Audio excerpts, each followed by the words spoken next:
In a quiet suburban neighborhood, a couple named James and Sarah had just moved into their dream home. It was a cozy house with a beautiful garden and large windows that let in the morning light. The previous owner, an elderly man, had passed away, and the house had been vacant for years. The place had a certain charm, though, and they were excited to make it their own. Their first few days were spent unpacking and decorating, filling the empty rooms with furniture, plants, and pictures. But one evening, as they were relaxing in the living room, they both heard it, a faint, rhythmic creaking coming from upstairs. It sounded like footsteps, slow and deliberate, moving back and forth. At first, they brushed it off as the house settling, but the sounds continued every night, always at the same time. Each night, the footsteps grew louder, heavier, as if someone or something was pacing above them. Sarah tried to laugh it off, but James couldn't shake the feeling that something was wrong. One night, James decided to investigate. He climbed the stairs, flashlight in hand, following the sound to the hallway outside the guest room. The door was closed, but the creaking was clear, as though someone were walking right behind it. "Hello?" he called out, feeling foolish, but there was no answer. He opened the door slowly, peering into the darkened room. It was empty, just like they'd left it, with only a few boxes and an old rocking chair that had come with the house, left behind by the previous owner. The chair creaked slightly, moving ever so gently as if recently disturbed. He shook his head, blaming it on his imagination, and went back downstairs. But the footsteps continued. Over the next few days, other strange things began happening. Sarah would find objects moved from where she'd left them. A book on the floor instead of on the table, picture frames turned around, doors left open that she was certain she'd closed. Their cat, Oscar, started behaving strangely, too. He'd hiss at empty corners, his eyes wide and fixated on something neither James nor Sarah could see. One night, Sarah woke up to the sound of whispering. It was faint, almost like a breeze, but distinctly there. She nudged James awake, and together they listened, straining to make out the words. But the whispers were incoherent, just a low murmur that seemed to come from the walls themselves. They spent the night in silence, too scared to move. The next morning, exhausted and desperate for answers, they decided to ask around the neighborhood. An older neighbor, Mrs. Allen, was reluctant to talk about it at first, but eventually she told them about the previous owner, Mr. Grant. He had been a quiet, reclusive man who rarely left the house. He'd lost his wife young, and his only son had died in a tragic accident many years before. Rumor had it that Mr. Grant had never been the same after that.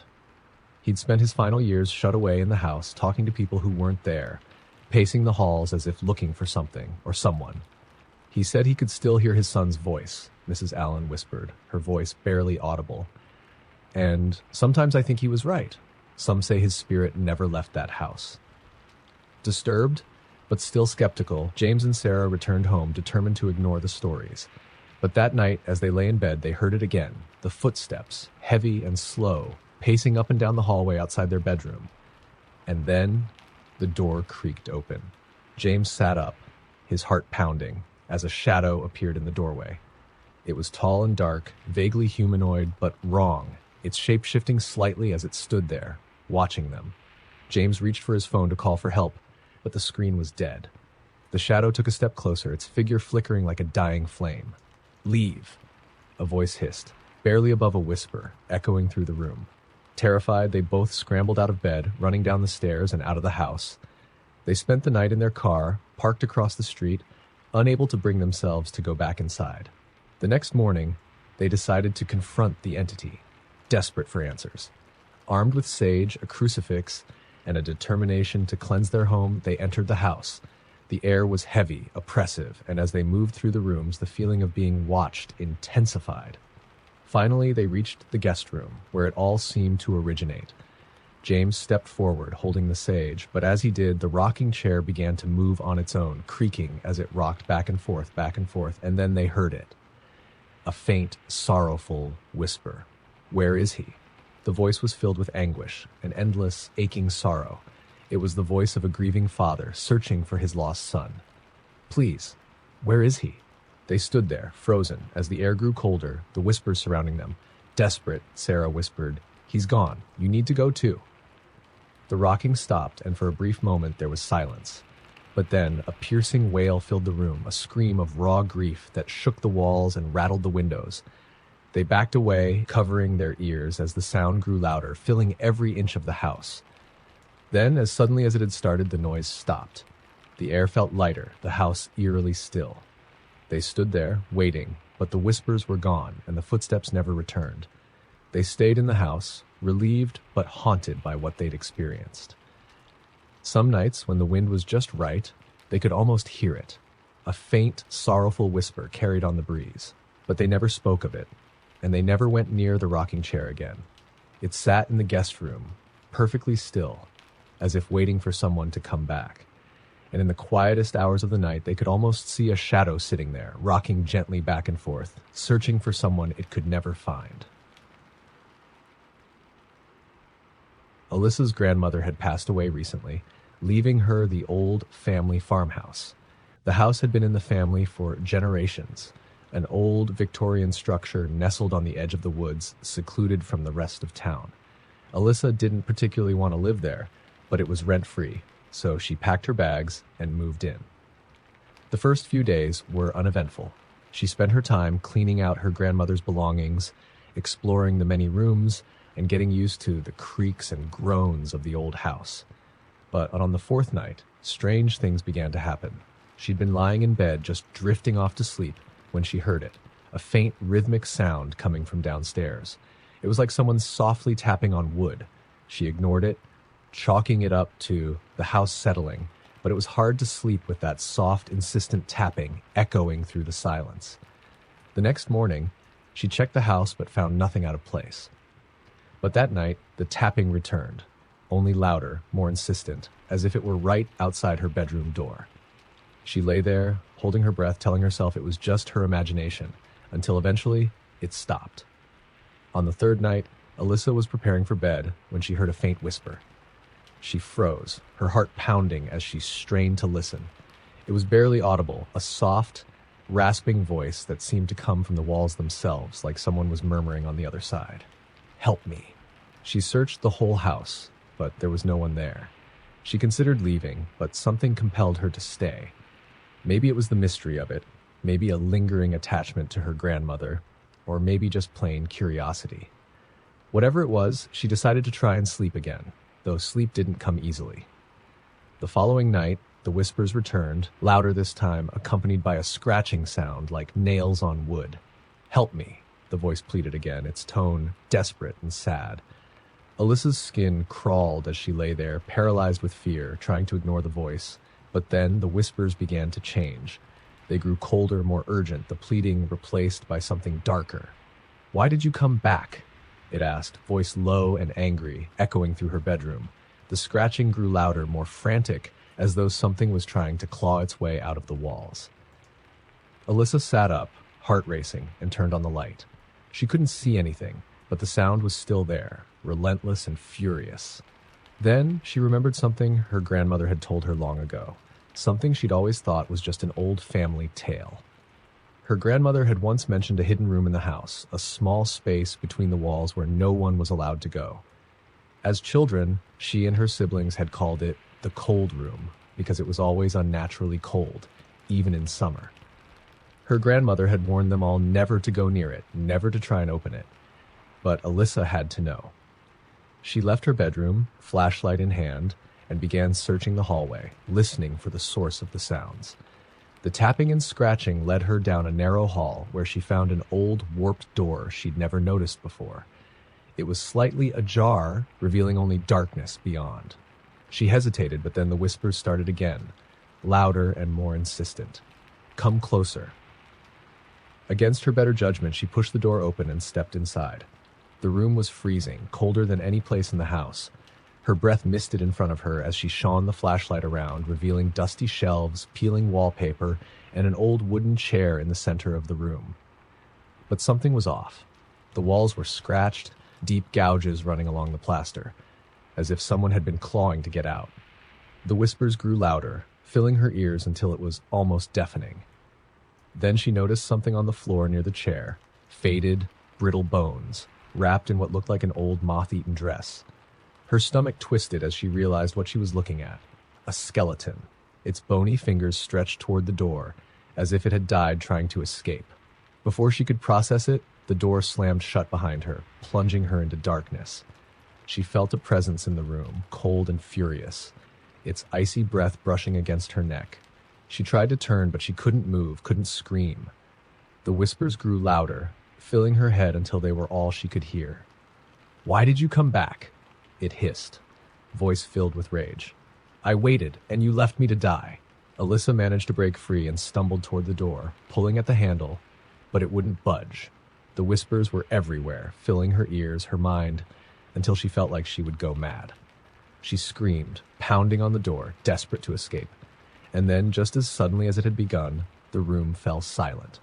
The door swung open on its own, and Alyssa stumbled out, heart pounding, gasping for breath. She fled the house that night, abandoning everything she owned, never looking back. But every night since, as she lies in bed in her new apartment, she still hears it, the soft, desperate tapping, the whispers in the walls, and she knows, deep down, that whatever was in that room, it's still waiting for her to come back. Late one evening, Daniel was driving down a deserted highway, the only lights coming from his headlights slicing through the pitch darkness. He had been on the road for hours, and fatigue was beginning to set in. The landscape around him was nothing but flat fields and distant trees, creating an eerie, empty stretch that seemed endless. There wasn't a house, car, or sign of life for miles. Then, suddenly, he saw something up ahead, a figure standing by the side of the road. He slowed down, squinting through his windshield. It was a woman wearing a long, white dress that billowed slightly in the wind. Her head was down, hair hiding her face. Instinctively, he felt a chill, a primal instinct telling him something was wrong. As he passed, he glanced in his rearview mirror, watching the woman as she grew smaller in the distance. But before he could exhale, she was gone. He blinked, thinking he must have imagined it, but then his phone buzzed. He glanced down at the screen, surprised to see a message from an unknown number. "Turn around." He laughed nervously, chalking it up to some weird coincidence. There was no way it was real, he told himself. He tried to ignore it, focusing on the road ahead, but the uneasy feeling wouldn't leave. As he drove, the wind outside picked up, howling through the trees, and his phone buzzed again. Turn around. Now his heart was pounding. He glanced back in the mirror, and his breath caught. The woman was standing in the middle of the road behind him, closer than before, even though he hadn't turned around or stopped. Her face was still hidden, but something about her was wrong. Her body seemed elongated, stretched in unnatural angles, as if she didn't quite fit in her own skin. Shaken, he pressed harder on the gas, speeding down the road, desperate to put as much distance as possible between them. He didn't dare look back again. But moments later, his headlights caught another figure up ahead, her, standing directly in his path. This time, her head was tilted up, her face illuminated by his headlights. What he saw made his blood run cold. Her eyes were hollow, dark voids with thin streams of what looked like black tears streaking down her face. Her mouth was twisted into a wide, unnatural smile that stretched too far, revealing rows of sharp, jagged teeth. Daniel swerved, nearly losing control of the car as he veered off the road. He skidded to a stop in a ditch, heart racing, struggling to catch his breath. He frantically checked his mirrors, scanning the darkness around him. She was nowhere to be seen. He sat there, gripping the wheel, trying to calm himself. Maybe it was a hallucination brought on by fatigue. That had to be it, he reasoned. He just needed to get home, to sleep, and put this all behind him. His phone buzzed once more, and he forced himself to look. "You can't escape me." Terrified, he threw the phone down, turning the ignition, desperate to get out of there. But the car wouldn't start. He tried again, over and over, but the engine only sputtered. And then a soft tapping began on his window. He didn't want to look, but he could feel it. Someone was standing right outside, leaning against the glass. The tapping grew louder, insistent, like someone gently knocking, but with enough force to crack the glass. With a trembling hand, he finally turned his head. The woman's face was pressed against the window, her hollow eyes staring directly into his, her twisted grin widening until her mouth seemed to stretch from ear to ear. She raised her hand and pointed a long, bony finger at him, dragging her nail down the glass, creating a high-pitched screech that pierced his ears. Desperate, Daniel slammed on the horn, hoping the noise would scare her away, but the sound died out, leaving only an echo of silence. His phone buzzed one last time. Look behind you. He felt his heart seize, a cold sweat breaking out across his body. He didn't want to, but he couldn't stop himself. Slowly, he glanced in the rearview mirror. She was sitting in the back seat, her face inches from his, her empty eyes staring into his soul. The next morning, they found his car abandoned by the side of the road, the driver's seat empty. His phone was left on the dashboard, a single message on the screen: "Now you're with me." No one has seen Daniel since, but some say if you drive that lonely stretch of highway late at night, you might see a shadowy figure standing by the side of the road, with hollow eyes, waiting to take someone else on the ride of their life. 3 months had passed since Claire had moved into her new apartment. The place was small and old, but it was all she could afford. She loved the big windows and creaky hardwood floors, but she couldn't deny the eerie atmosphere, especially at night, when shadows seemed to stretch and twist across the walls. Her friends teased her, saying it looked like the kind of place that would be haunted, but she brushed it off. She didn't believe in ghosts. One evening, as she was getting ready for bed, her phone buzzed with a text. It was from an unknown number. "Are you alone?" She frowned, thinking it was a prank. Ignoring the message, she went about her night routine, brushing her teeth and dimming the lights in her bedroom. Just as she was settling into bed, her phone buzzed again. "Are you alone?" A chill ran down her spine, but she forced herself to laugh. Her friends were probably trying to freak her out. She sent a quick reply: "Who is this?" Immediately, a response came: "Check your closet." She froze, her eyes flicking toward the closed closet door across the room. It was slightly ajar, just a sliver of darkness visible through the gap. She tried to calm herself, rationalizing that it was all a joke. She put her phone on silent, determined to ignore any more messages, and pulled the blankets up to her chin. But then she heard it, a soft, rhythmic tapping. Her heart pounded as she listened, the sound too slow and deliberate to be a random noise. It was coming from the closet. She lay there, paralyzed, until finally she couldn't take it anymore. She sat up, grabbed her phone, and used its flashlight to illuminate the room. She stared at the closet, her pulse racing, and took a shaky step toward it. The tapping stopped. Taking a deep breath, she swung the closet door open. Nothing. Just her clothes and a few old cardboard boxes. She sighed in relief, scolding herself for being so jumpy. She closed the door, climbed back into bed, and shut her eyes, willing herself to sleep. Hours passed in uneasy silence until she was startled awake by her phone buzzing again. The room was pitch dark, but she could see the faint glow of her phone screen. Reluctantly, she reached for it, her stomach sinking as she read the new message. "I saw you look. I'm still here." Her breath hitched, and she felt a wave of panic wash over her. She glanced around her room, trying to make out any shapes or figures in the dark. Just then, a shadow shifted in the corner near her closet, so subtle that she thought it might be her imagination. But as her eyes adjusted, she saw it clearly.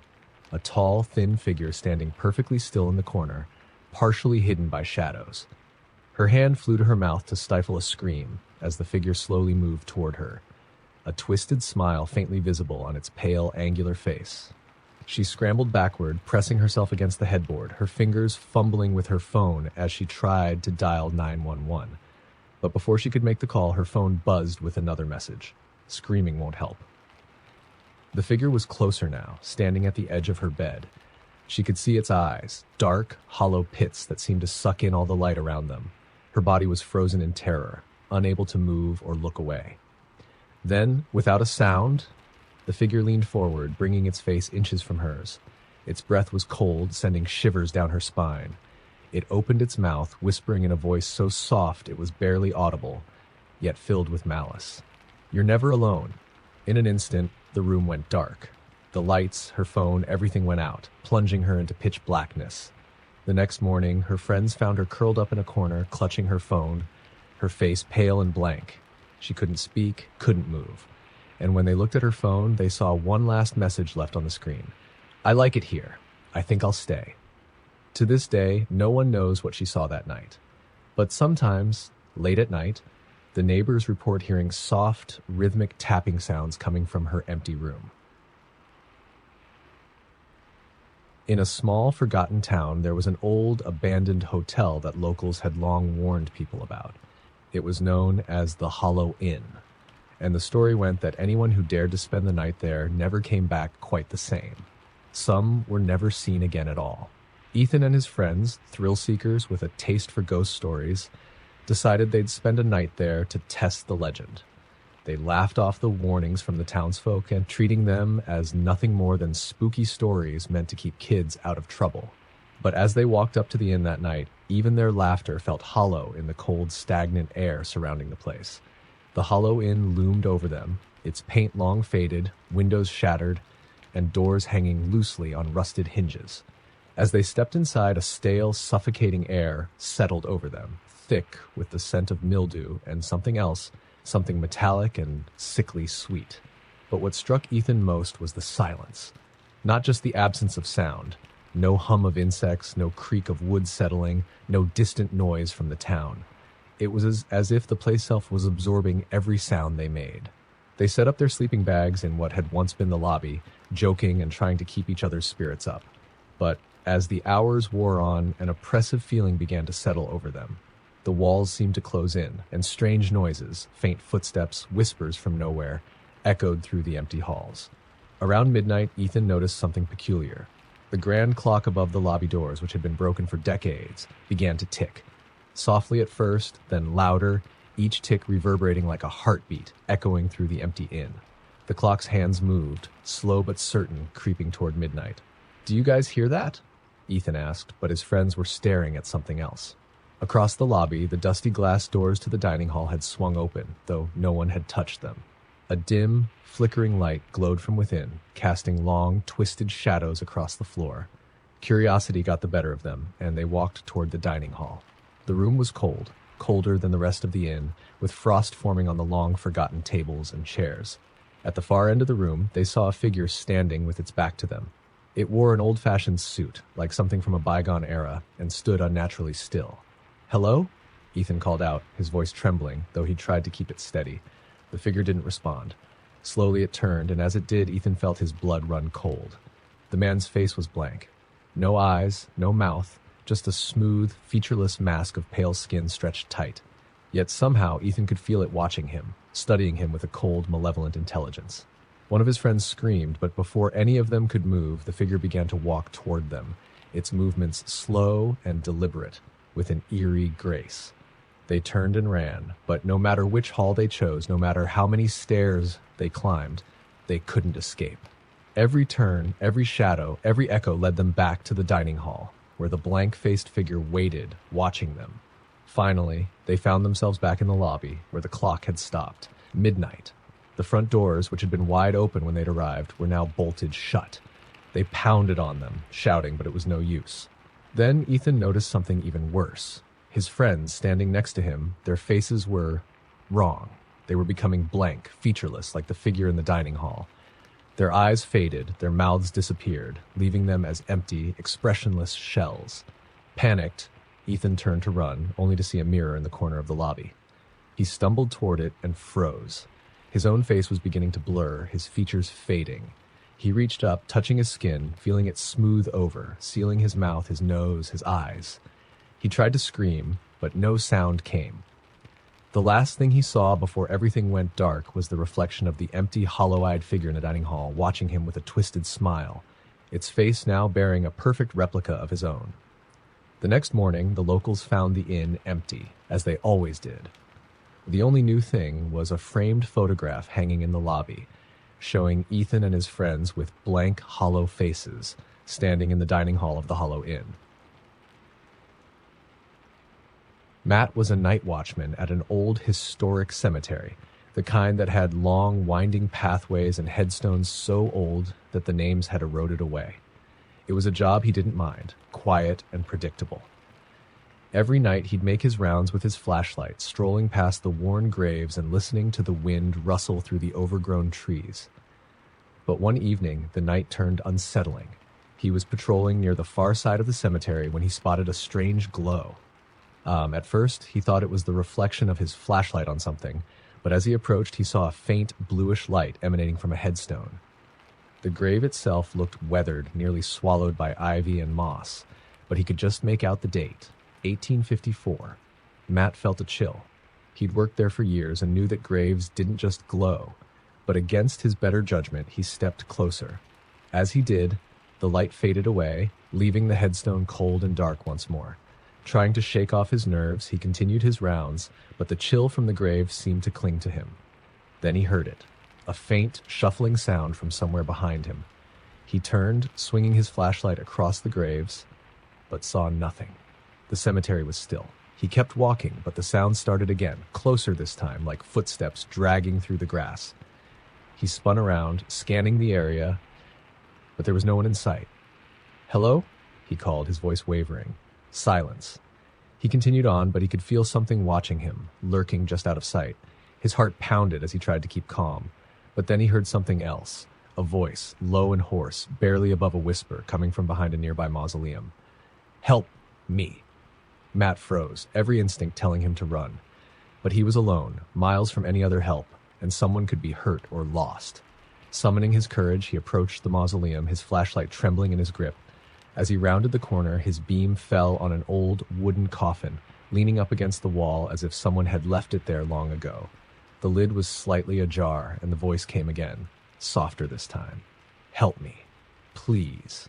Against his better judgment, Matt reached out and touched the lid, pushing it open. Inside was nothing but dust and an old, tattered suit, empty and still. He let out a shaky breath, trying to convince himself that he'd imagined the voice, when suddenly the coffin lid slammed shut, inches from his hand. Matt stumbled back, terror flooding his veins, but before he could turn, he felt something icy wrap around his wrist. He looked down and saw a hand, pale, skeletal, gripping him tight. His scream caught in his throat as he tried to pull free, but the hand's grip was relentless, cold as the grave itself. Slowly, he looked up. Standing in front of him was a figure draped in rotting burial clothes, eyes hollow and dark. Its face was gaunt, skin stretched tight over a bony frame, lips curled into a chilling, empty smile. "Help me," the figure rasped, its breath like frost against his skin. Matt tore himself free and stumbled back, but the figure moved closer, its empty eyes fixed on him, unblinking. "You took my place," it whispered, extending a bony finger toward him. Panicking, Matt turned and bolted through the graveyard, his flashlight casting wild beams of light as he ran. The whispers followed him, dozens of voices, overlapping, echoing through the night, each one whispering the same words. "Help us. Take our place. Take our place."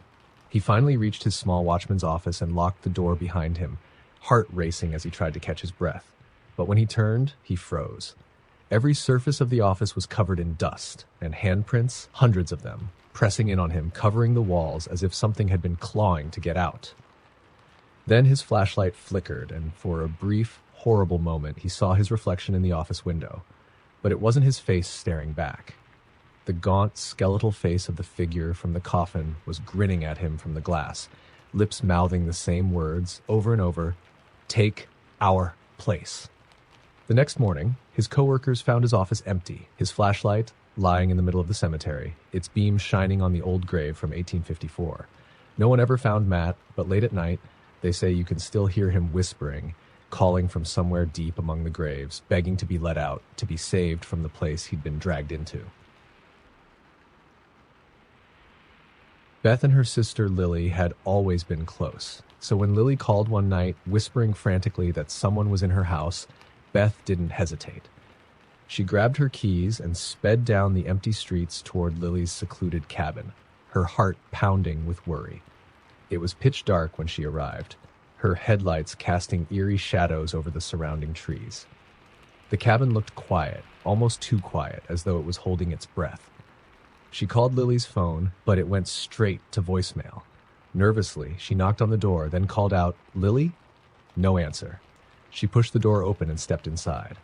The cabin was dark, save for a dim, flickering light spilling out from Lily's bedroom down the hall. The silence felt wrong, too thick, like she was underwater. She could feel something in the air, a heaviness that made her shiver. "Lily?" She called again, her voice barely a whisper. She took a cautious step down the hall toward the bedroom. As she got closer, she could hear a faint noise, like whispering, coming from behind the door. Her hand trembled as she reached out and slowly pushed it open. The sight that greeted her made her stomach drop. Lily was sitting on the edge of her bed, staring blankly ahead. Her face was pale, almost ghostly, and her eyes were wide, unblinking. The flickering light came from a single candle on the floor, casting strange shadows across the walls. "Lily?" Beth whispered, stepping closer. Lily's head turned slowly, almost mechanically, to face her, but her eyes didn't seem to recognize Beth. They were glassy, unfocused, as though she were looking through her rather than at her. "What's wrong?" Beth asked, kneeling in front of her, but Leonie tilted her head as if trying to remember something she had forgotten. Beth reached out, touching her sister's hand. It was ice cold, and her fingers felt stiff. She shivered, pulling back instinctively.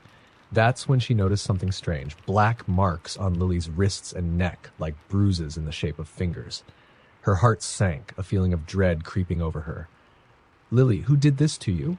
she whispered, but before she could react, Lily's lips parted and a faint, raspy voice that was not her sister's drifted from her mouth. "She let me in," the voice said, cold and distant, this Jekmir, sending chills down Beth's spine. "She opened the door and I never left." Beth stumbled back, her heart racing. She was staring at her sister, but it felt like something else was staring back. Her mind whirled as Lily, or whatever was inside Lily, smiled, a slow, unnatural curve of the lips that sent a wave of terror through her. Just as Beth turned to run, Lily's hand shot out, gripping her wrist with an unnatural strength. Beth gasped, trying to pull free, but her sister's grip was iron. Lily's face leaned in close, her wide, vacant eyes inches from Beth's. "Stay," she whispered, her voice low, hollow. "She doesn't like it when people leave." Beth tore her hand free and stumbled back down the hall, her breaths coming in shallow gasps. She darted to the front door, yanking it open, and ran out into the night, never looking back. The next morning, she returned with police, determined to get Lily out to save her from whatever she'd seen. But when they entered the cabin, it was empty. No candle, no trace of Lily, just silence. Beth insisted that her sister had been there, that she had seen her, but they only found one thing, a dusty old photograph sitting on the bed. In the faded picture was a young woman, her face hauntingly similar to Lily's, with the same empty, hollow eyes. As Beth held the photo, a whisper brushed against her ear, the same cold, rasping voice from the night before. "She let me in, and now I have you too." Jeremy was a skeptic by nature. Ghost stories, haunted houses, all of it seemed ridiculous to him. So when his friends dared him to spend a night in the old Greymore Manor, he accepted with a smirk, brushing off their warnings as superstitious nonsense. Greymore had been abandoned for decades, left to rot on the edge of town after a family tragedy in the 1930s. Rumor had it that the original family had been murdered in their sleep, and that strange things happened to anyone who stayed there too long.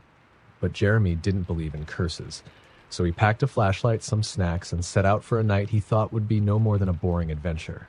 When he arrived, the mansion loomed over him, its windows broken, door hanging off its hinges, and walls peeling like old skin. He stepped inside, and immediately the air grew colder, as if all warmth had been sucked out.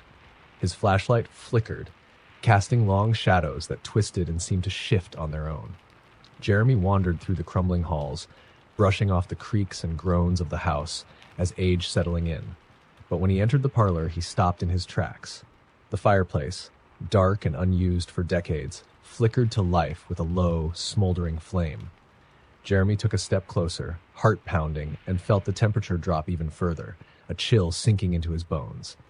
As he stared into the fire, a faint whisper floated through the room, low and gravelly. He spun around, his flashlight scanning the shadows, but he saw nothing. Then, faint but unmistakable, he heard it again, a soft, rasping voice, as though it was coming from someone with a throat full of dust. "Leave." A shiver crawled down his spine, but he forced himself to laugh. "Nice try," he muttered to the empty room, "but I'm not falling for it." The laughter died in his throat when he noticed something strange.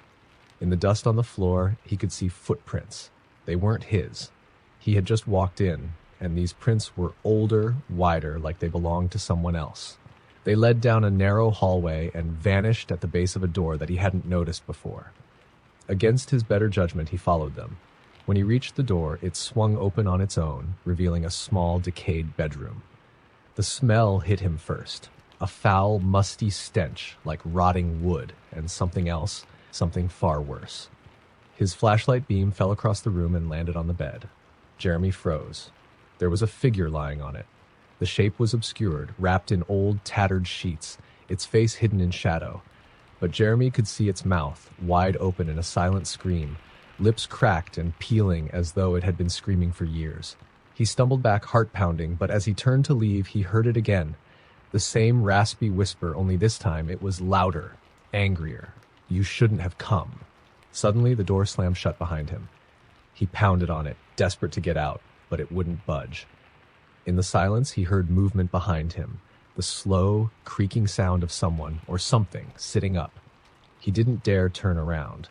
His heart hammered as he heard footsteps approach him, each one dragging like something heavy was being pulled along the floor.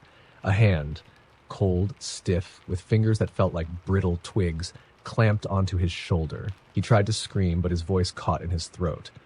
The hand's grip tightened, and slowly a hollow, wheezing breath brushed against his ear. "Now you're part of the story," it whispered, as a wave of darkness swallowed him whole. They found him the next morning, sitting on the bed in the decayed room, his eyes wide open, frozen in terror. He didn't speak a word, couldn't tell them what he'd seen or heard, but he was clutching a scrap of cloth, so old it disintegrated at the slightest touch, like something he had torn from the sleeve of someone long dead. The night began like any other, a quiet drive down a dark, deserted road with nothing but the faint glow of the headlights cutting through the darkness. Daniel had driven this route countless times, a back road that wound through the dense woods on the outskirts of town. But tonight, something felt different. He couldn't put his finger on it, but the hair on the back of his neck stood up, and every sound outside his window seemed amplified by an eerie silence. The first sign of trouble appeared around a bend in the road. His headlights flickered just once, and when they came back, a dark figure loomed in the distance, standing still in the middle of the road. At first, he thought it was a deer, but as he approached, the figure's shape took form.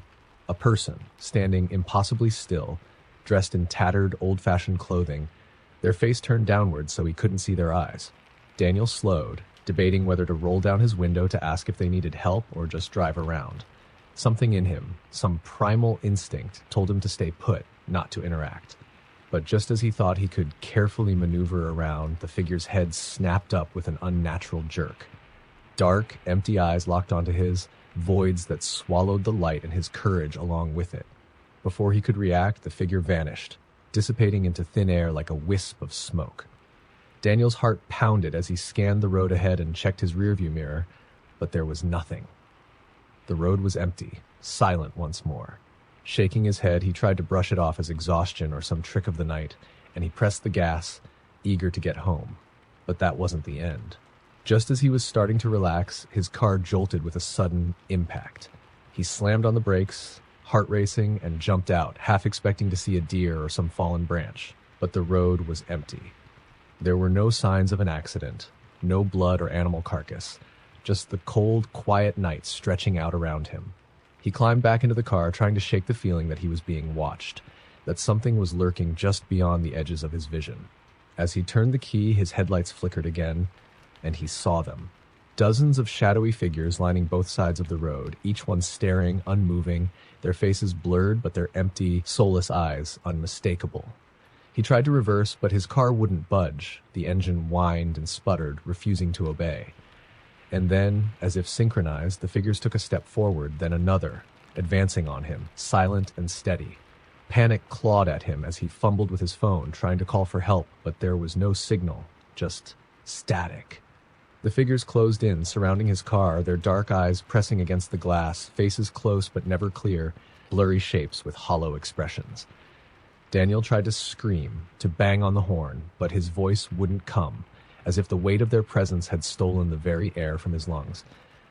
The last thing he saw before everything went black was one of the figures reaching through the window. No, through the glass itself, and touching his shoulder, a touch so cold it felt like ice burning into his skin. He woke up in the hospital, cold and disoriented, with nurses hovering around him. They told him he'd been found unconscious in his car, parked on the side of the road, miles away from where he thought he'd been. There was no sign of an accident, no damage to his car, and when he tried to explain what he'd seen, they looked at him with pity, murmuring something about a nervous breakdown. But Daniel knew. He knew those figures were real, that they were still out there, waiting. And as he lay there in the sterile hospital bed, he noticed bruises forming on his shoulder, in the exact spot where that icy hand had touched him. On a freezing winter night, Alice, a night shift nurse, found herself driving home through a back road that was notorious for its sharp curves and poor visibility. Snow blanketed everything, deadening the sound of her tires crunching over the frost-covered road. Her car was the only vehicle around for miles. The isolation was comforting, but tonight something was off. She couldn't shake the feeling that she wasn't alone. Halfway through her drive, her radio crackled with static before turning to complete silence. She tried switching stations, but every channel was dead air. Just as she gave up, a whisper came through the speakers, faint and shivery, as if someone was murmuring directly into her ear. She couldn't make out any words, just the slow, rhythmic hiss of breath. She turned the radio off, gripping the wheel tighter as her unease grew. Then, from the corner of her eye, she saw a figure on the side of the road, barely visible in the dim glow of her headlights. It was a woman, dressed in a thin white gown, barefoot, her long black hair covering her face as she stood utterly still in the snow. Alice slowed down, squinting, thinking maybe this was a stranded hitchhiker or someone who'd lost their way. But the moment Alice's car came close, the woman's head twisted, almost mechanically, to stare at her. Even with her face hidden, Alice could feel her cold, empty gaze, as if it was cutting through the glass, directly into her soul. Panicked, she stepped on the gas, leaving the woman behind. But just as she turned around the next curve, there she was again, the same woman in white, now standing in the middle of the road. Alice slammed the brakes, her tires skidding in the snow, coming to a stop just feet from the figure. She blinked, and in that second, the woman was gone. Breathing heavily, Alice tried to steady her nerves. She decided she couldn't just stay there on the road.